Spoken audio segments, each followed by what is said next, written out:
Alors, Allo Papy, c'est l'histoire de Youn, qui a 8 ans.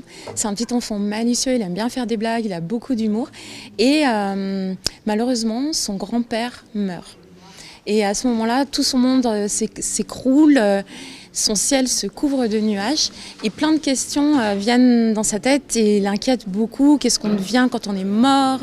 Où est-ce qu'on va? Est-ce qu'on est vraiment au ciel? Autour de lui, les adultes lui disent des choses et lui les interprète d'une manière parfois inquiétante. J'ai perdu mon père, pour lui ça devient où est-il passé?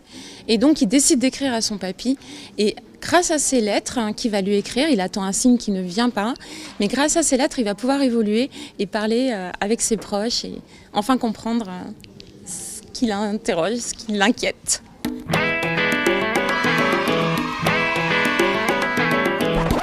Particulier, sensible, drôle parfois, sincère, tendre.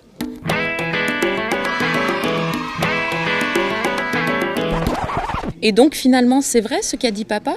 Papy est au ciel? Ou alors plutôt dans l'air? Est-ce qu'il est transparent?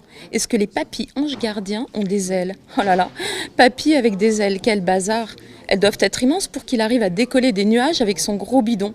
Il ne faudrait pas qu'il s'aplatisse en rentrant dans un poteau ou dans un arbre. Ça existe, les crashs d'anges gardiens?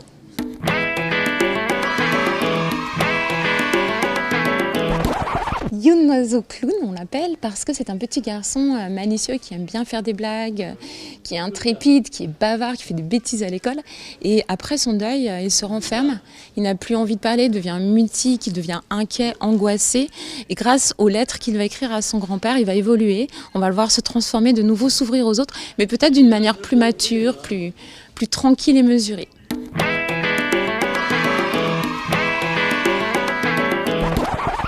Youn, c'est pas tellement à moi qui ressemble, c'est à mon fils. Quand j'ai perdu mon père, mon fils était un petit peu comme Youn et moi un petit peu comme les parents de Youn. Donc c'est là qu'on se retrouve.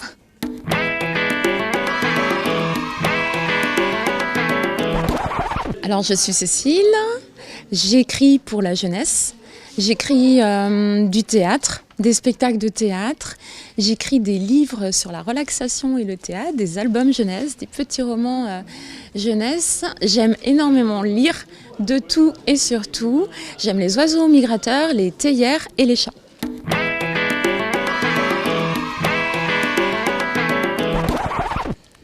J'adore lire sur les plages océaniques.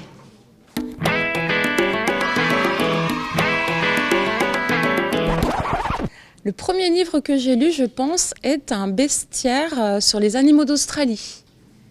Mais le premier livre qui m'a vraiment marqué, c'est Fifi Brin d'Acier.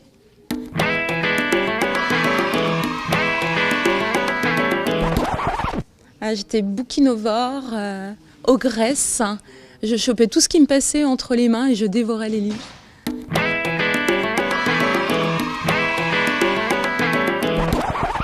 Je dirais que le livre, c'est la liberté. C'est une porte et une boîte à liberté et aussi une boîte à voyage. Et que donc, liberté, voyage, on peut se le permettre, on peut se l'offrir tout le temps en lisant. Donc, continuez à lire et bon voyage.